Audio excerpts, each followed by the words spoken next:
agama ini sudah begitu baik. Masa kunci surga sudah dibocorkan, miftahul jannah.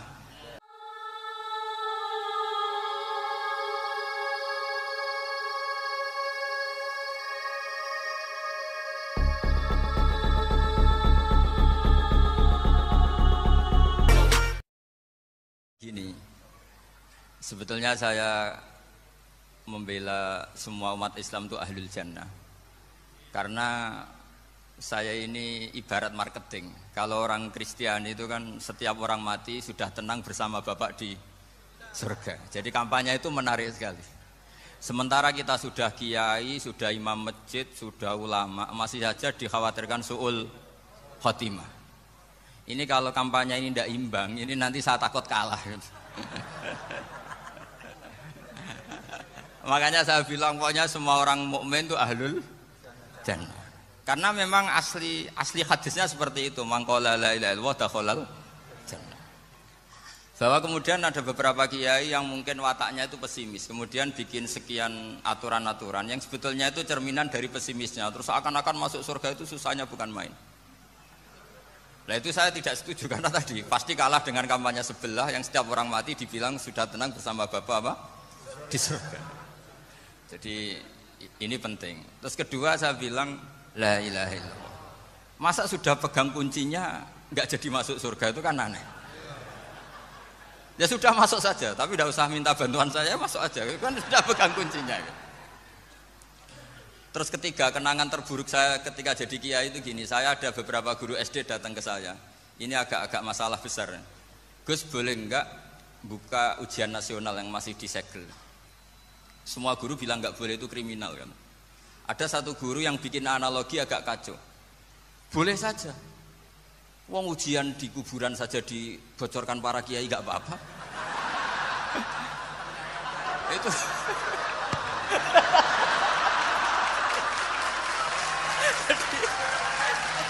tapi ini kriminal ya. Perhatian kepada kiai, nggak boleh memukul pemateri.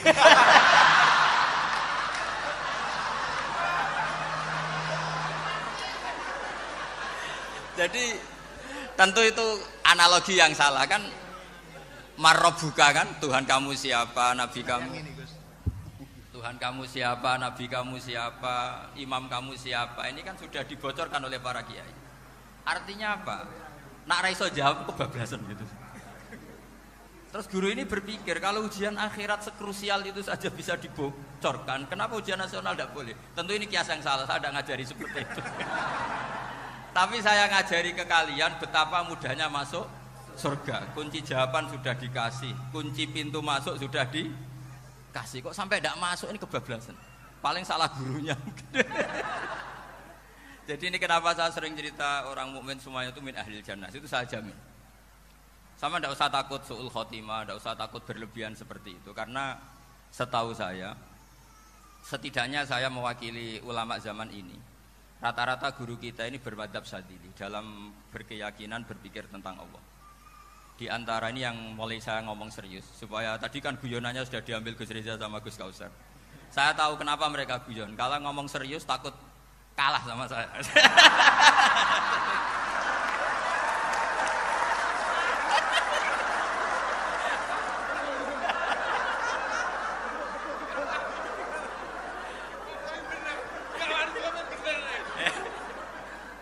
Karena saya ini sudah terkenal pemikir serius, jadi artinya itu satu kepintaran mengalihkan.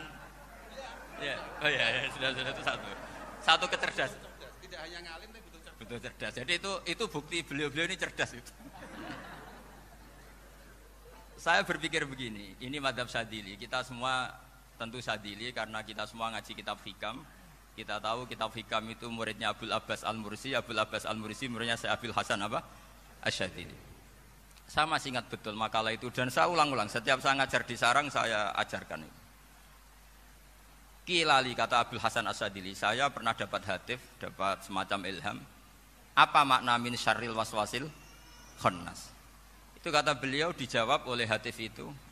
Hatif itu nggak perlu diterjemah tadi ada karena tadi diajarin itu. Apa yang dihidupkan itu nggak perlu dijelaskan. Kata hatif tadi, waswasun yadkhulu bainaka wa baina habibika yunsika altofahu alhasanah wa yudzakiruka af'alaka asai'ah wa yukassiru indaka dzatas shimal wa yuqallilu indaka dzatal yamin liya'dila bika an husni dzanni billah ila su'i dzanni billah.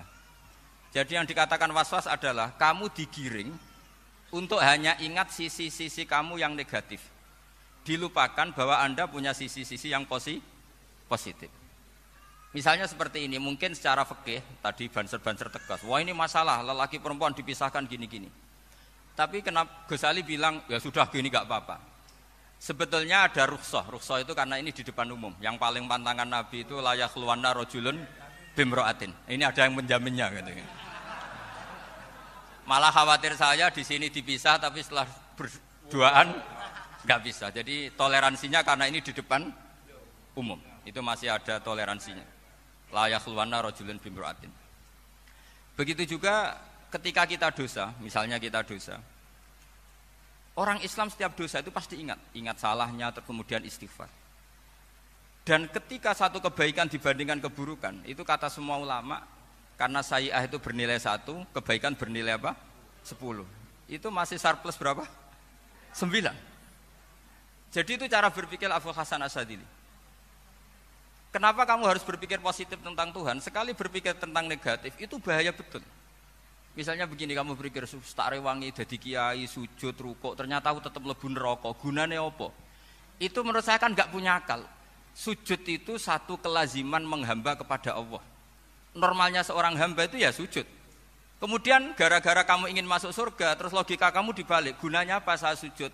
Ternyata saya masuk neraka. Itu pertanyaan yang benar-benar bodoh dan itu menjadikan Allah benci. Logikanya dibalik begini. Ini saya ngomong serius karena ini bentuk kemenangan saya ini bentuk kemenangan saya. Saya berkali-kali ngomong di kota pelajar di Jogja karena banyak pengujinya juga. Bukan sekedar pendamping tapi penguji. Banyak yang profesor, bukan sekedar dokter, banyak yang profesor. Jadi ya ini dok. Begini. Saya pernah ditanya sama seorang dosen, Gus, saya ini ngaji hadis banyak, tapi ada yang saya tidak paham, yaitu mangqala la ilaha illallah dakhalal jannah, ada kalimat wa in zana wa in saraka. Meskipun pernah zina, pernah maling. Ini kan seakan-akan mentoleransi perzinaan dan pemalingan. Terus saya bilang, oh makna hadis itu seperti ini. Jadi kebenaran absolut, kebenaran yang mutlak itu tidak akan terganggu oleh status perilaku seseorang. Saya berkali-kali memberi contoh. Orang yang ditangkap KPK akan bilang 1 + 1 2. KPK-nya juga bilang 2. Rivalitas dalam politik, Pak Prabowo ya bilang 2, Pak Jokowi juga bilang 2. Orang yang zaniyah, yang lonte pun akan bilang 2. Muftinya juga bilang 2. Ketua MUI-nya juga bilang 2. Artinya gini, kebenaran yang absolut adalah kebenaran yang siapapun akan meyakini seperti itu. Seperti 1 + 1 2. Kamu punya musuh bilang 2. Kalau ibu-ibu ini punya maru ya marunya bilang 2 tadi tambah mama. Enggak tahu saya terjemahnya apa tadi. Nah, kebenaran yang absolut itu kebenaran yang siapapun pasti mengakui. Dan uniknya begini, saya kalau saya pernah ngaji acara himmah, acara pondok sarang di Demak. Kalau kamu bilang 1 + 1 menjadi 2, untuk mengatakan 2 itu kamu butuh hadiah enggak? Mereka semua jawab enggak. Kita semua enjoy saja mengatakan tembok itu putih. Kenapa? Karena memang putih. Kita mengatakan 1 + 1 2 karena memang kita tanpa presentasi dapat hadiah, dapat penghormatan. Kenapa untuk mengatakan Allah itu Tuhan kita butuh surga? Memangnya kalau tidak ada surga Allah tidak jadi Tuhan? Ini problem orang soleh-soleh yang terlalu pesimis. Makanya nanti orang-orang soleh itu masuk surganya berat. Tapi kalau orang alim lebih gampang kira-kira seperti itu. Iya, karena kan imannya lebih bagus. Dalam hadis qudsi, Allah ini yang dibuli orang-orang soleh. Laulam akhluk jannatan wala naron alam akun ahlan an uto'ah. Dalam hadis qudsi itu. Kalau saja saya tidak menciptakan surga dan neraka, apa saya tidak jadi Tuhan yang perlu ditaati? Apa kalau kamu tidak saya kasih uang 1 juta terus bilang 1 + 1 11? Enggak kan? Tetap bilang berapa? 2. Kalau kebenaran absolut yang 1 + 1 kamu bilang 2 meskipun tanpa mendapat hadiah. Kenapa untuk bilang Allah Tuhan kamu butuh hadiah surga? Itu kan serai ikhlas blas. Makanya saya terus mengajarkan ikhlas. Ikhlas itu bisa dilatih dengan akal, dengan pikiran, bil ilmi lah. Harus dilatih. Nah di sini ini momen atau makna yang mestinya harus difahami wa inzana bahwa kalimat ini sah meskipun dilafatkan seorang yang pernah zina. Sama seperti 1 tambah 1 2 sah, diucapkan siapa saja sah. Dan siapapun akan mengucapkan itu secara ikhlas. Ini penting saya utarakan. Sehingga setelah ada firqah-firqah takfiri yang mengatakan orang megang keris itu syirik, ke kuburan syirik, ini syirik. Itu salah besar. Salahnya adalah tadi kalimat-kalimat atau kebenaran-kebenaran absolut ini sudah jadi sibghatullah man ahsanu minallahi sibghah. Kalimat ini begitu absolut di hatinya orang mukmin. Sehingga ketika terganggu oleh hal-hal yang adat istiadat kayak pegang keris, kayak apa, ini tidak mengganggu. Tetap kualitas iman ini di atas keyakinan adat membawa apa keris. Kalau orang membawa keris menjadi syirik karena percaya sama makhluk. Orang misalnya kejawen kalau nggak bawa keris nggak nyaman. Orang kota itu kalau nggak bawa ATM juga nggak nyaman. Itu tidak dihukumi syirik. Kamu pergi lupa bawa HP nyaman enggak? Enggak, kenapa enggak dihukumi syirik?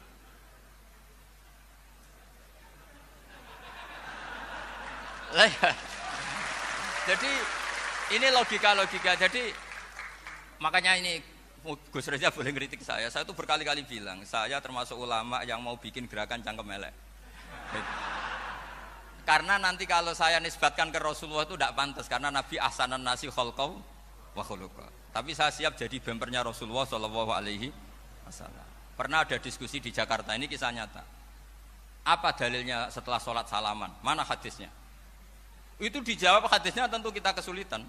Kalaupun ada hadisnya dhaif semua yang masalah musafahah. Akhirnya mau tidak mau dijawab pakai cangkem elek. Boleh enggak kamu setelah salam nyalain HP yang off? Boleh. Boleh enggak ke kamar mandi? Boleh. Oh berarti kencing boleh, nyalain HP boleh, yang enggak boleh itu ingat Allah.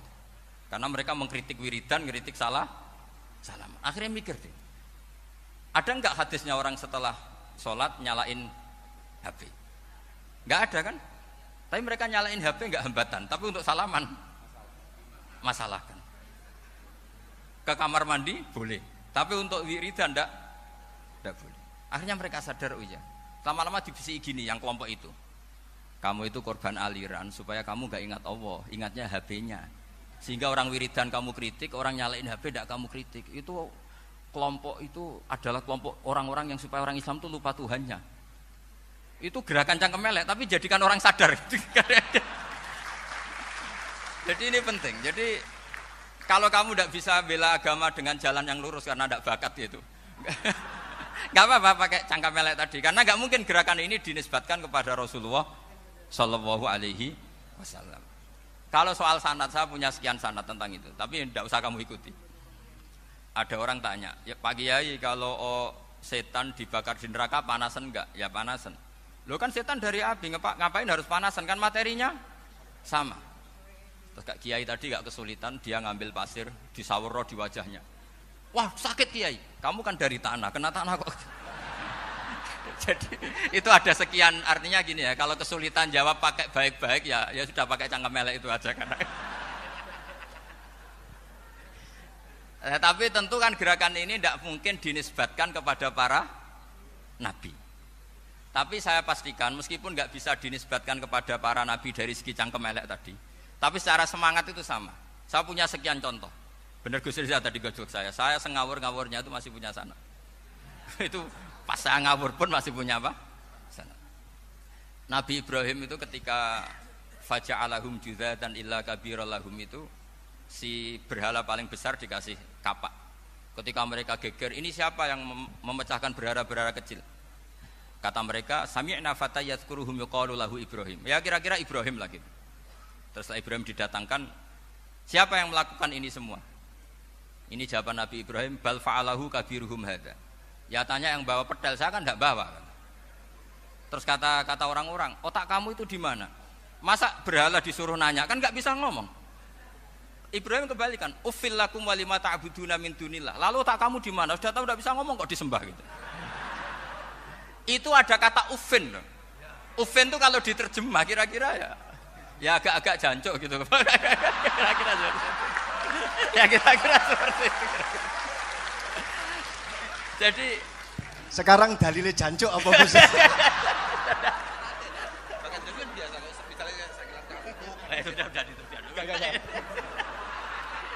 Gimana? Jancuk itu dari dak su, dak tinggalkanlah suan perkara sing elek. Krono ilate wong Surabaya kakean rawon, akhirnya ngomongnya jancuk.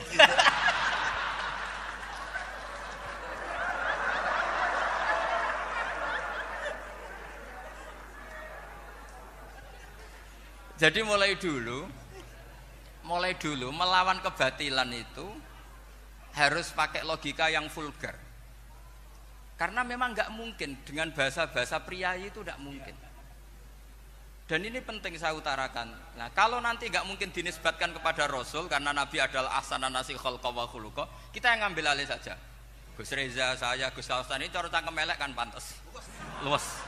Selain bakat ya sudah natural. Karena memang itu cara kita menjelaskan kebenaran. Saya ulang lagi, itu cara kita menjelaskan apa? Kebenaran. Mau tidak mau. Saya pernah ditanya sama seseorang, Gus, beberapa nabi itu kan poligami itu bukti hipersek. Karena yang tanya itu orang nasionalis, nggak pati senang Islam. Terus tak balik tanya, perempuan itu makhluk lemah enggak? Ya lemah. Kalau nolong lama satu itu gimana? Ya baik. Kenapa nolong dua jadi tidak baik? Harusnya kalau nolong tiga tidak baik. Tapi saya tidak dukung poligami. Nah, ini cerita saya. Setidaknya mereka jadi ingat. Saya itu pernah ditanya agak-agak orang ateis. Dia benci Islam tapi meneliti Islam. Pertanyaan kedua, kenapa dalam perang itu seakan-akan Nabi itu perampok? Hartanya orang kafir disita kemudian menjadi ghanimah. Itu kan kayak ngerampok. Terus saya tanya gini, kalau ada penjahat ke rumah kamu kemudian pakai senjata api, setelah kamu ringkus, itu senjata api kamu kembalikan apa kamu sita? Oh ya saya sita, kalau tak kembalikan dipakai ngerampok lagi. Ya sama seperti itu, kalau kekuatan mereka dikembalikan akan dipakai kekuatan mereka lagi. Jadi ya lagi-lagi ini kemenangan orang serius. Karena nanti guyanya sudah dintekno sama Gus Safa sama Gus Riza. Nah, kenapa saya ngajar begitu rileks, begitu santai? Karena pikiran saya sederhana. Fa innal uqula muttarratun ila qabilil haq. Akal sehat pasti dipaksa menerima apa? Kebenaran. Sehingga kebenaran itu tidak usah kamu ngomongkan secara serius, secara tidak perlu. Kebenaran itu mudah diterima. Saya itu pernah ngaji berkali-kali di Jogja di mana-mana sampai ada buku seorang dokter nulis tesisnya itu bangga lagi menjadi muslim setelah ngaji saya itu. Karena saya menerangkan itu ringan. Orang Islam itu harus mencintai Allah. Ciri utama cinta itu tidak tegang, rileks. Saya bilang begini, kalau kamu pernah 1 tahun digratisi orang rumah, makanan, kamu kira-kira itu mudah nggak mencintai orang yang berjasa sama kamu minjemin rumah dan kasih makan gratis? Mudah kan? Apalagi kita ini mudah mencintai orang yang minjemin mobil 1 tahun, ngasih rumah 1 tahun, apalagi selamanya. Kenapa kita tidak mudah mencintai Allah yang memberi kita bumi, air, oksigen, semuanya kita dikasih Allah? Akhirnya mereka mikir, wong mencintai seseorang yang ngasih dalam durasi 1 tahun saja mudah, apalagi mencintai Allah yang ngasih kita tanpa batas. Itu disebut walladzina amanu asaddu hubbal lillah. Orang mukmin itu mudah sekali mencintai Allah. Caranya dilatih tadi. Kita mudah mencintai orang yang berjasa sama kita. Kenapa tidak mudah mencintai Allah yang tentu jasanya lebih besar? Nah, karena akhir-akhir ini banyak orang yang terlalu nazir, terlalu kata Nabi kan basyiru walatu nafiru yasiru walatu asiru. Sehingga saya bikin gerakan. Pokoknya semua orang mukmin pasti masuk surga. Nanti soal ada kesalahan-kesalahan kecil yang menjadikan orang su'ul khotimah itu sifatnya kehati-hatian. Jangan menjadi hukum. Hati-hati itu tidak menjadi hukum.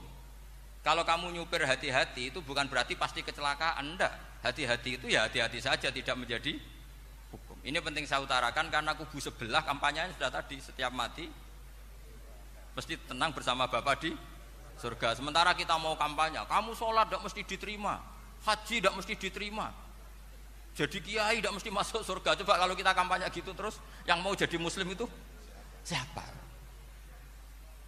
Jadi ini sudah tak perhitungkan matang-matang, saya milih macam seperti itu. Ya ini saya pikir sudah, ini pembandingnya supaya punya waktu. Saya suka sekali. Nah ini yang sesi terakhir ya, sesi terakhir. Saya akan cerita fikih karena Nyuwun sewu Gus, ada iklan sebentar dari ibu-ibu. Pentolan mic kurang dekat ke mulutnya Gus Baha. Sehingga suaranya tidak terdengar sampai ke belakang. Oh, gitu, pentolannya ya? Didekatkan Gus ke mulutnya. Ini kalau ngomong konotasinya itu mesti nyerempet. Sudah apa ya? Sudah ahlinya di situ. Ya malah ada di situ.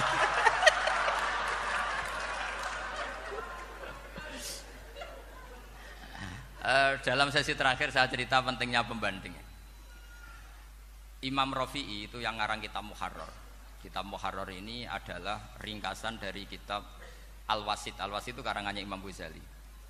Al-Wasit sendiri ini khas ngaji NU karena NU maknanya Nahdlatul Ulama, gerakan para ulama. Jadi kalau nggak ngerti alim-alim seperti itu ya ada NU. Sebenarnya sampai itu pasnya Nahdlatul Ummah, gerakan umat. Tapi kan sudah jadi partai politik Nahdlatul Ummah. Karena yang katakan NU itu Nahdlatul Ulama, gerakannya para ulama. Imam Rafi'i itu berpendapat sujud itu cukup pakai baduk, pakai jidat. Itu dalam kitab Muharrar. Wal asoh anna sujud yasihu mau cukup biwat iljabah. Ketika Imam Nawawi mentasih kitab Muharrar namanya Minhajut Thalibin, itu mengkritik Imam Rafi'i. Kata beliau sujud itu untuk sah harus melibatkan 7 anggota karena berdasar hadis umirtu an asjuda ala sabati a'zumin, yaitu al jabhah wal yaden warubaten wal qadamen, yaitu jabhah 2 tangan, 2 lutut dan 2 qadamen. Akhirnya saya ngecek di kitab asli Imam Rafi'i termasuk Ashabut Tarjih dan Imam Nawawi. 2 orang ini khilaf. Kan nggak mungkin kita sebagai mushahihnya karena yang khilaf ini 2 ulama besar, satu Imam Rafi'i, satu Imam siapa? Nawawi. Kita tidak bisa hanya ngikuti Fathul Mu'in yang mengatakan idza khtalafan Nawawi war Rafi'u qudiman Nawawi, tidak bisa karena Imam Nawawi ini sering nginduk sama kitabnya Imam Rafi'i karena senior Imam Rafi'i. Setelah saya cek di kitab kitab asli Mamba ya, satu sumbernya semua madzhab apa? Syafi'i. Ternyata Imam Syafi'i nak ngedikan hanya begini. Wa uhibbu, saya suka setiap orang Islam sujud itu melibatkan 7 anggota karena itu aman, pasti sah. Tapi wayah tamilu kata beliau, tapi mungkin saja sujud hanya watul jabah itu sah. Kenapa kata Imam Syafi'i? Liqaulihi sallallahu alaihi wasallam atau li du'aihi apa sallallahu alaihi wasallam fi sujud sajadalaka wajhi wa sam'i wa basori. Nabi ketika sujud itu hanya berdoa, ya Allah sujud kepada engkau wajhi wa sam'i wa basori. Nabi tidak menyebut wayadi wa rubati wa qadami.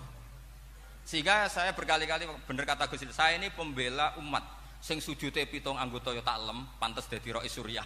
Itu. Yang sujute bathuk tok ya tetap sah ngikuti mazhabnya Imam Rafi'i. Meskipun itu tidak saya anjurkan.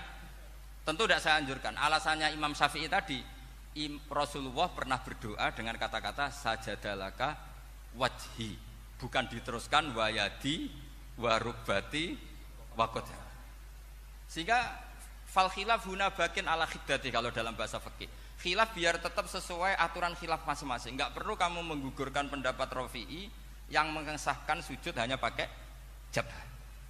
Ini penting karena tadi seperti saya katakan, yang sujud anggota pitu ya masuk swarga mergo pintere, sing nganggo bathuk tok yang mlebu swarga mergo gobloke tadi, karena aksaru ahlil jannah al-bul.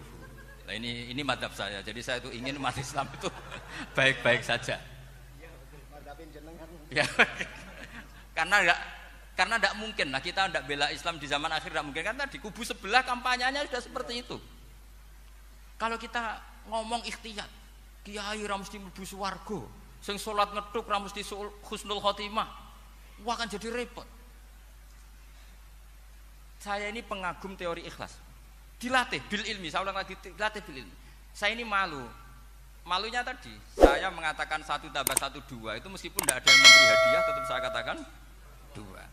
Saya mengatakan air itu dingin, tidak ada yang ngasih hadiah, saya akan bilang kalau air itu dingin, kalau api itu panas.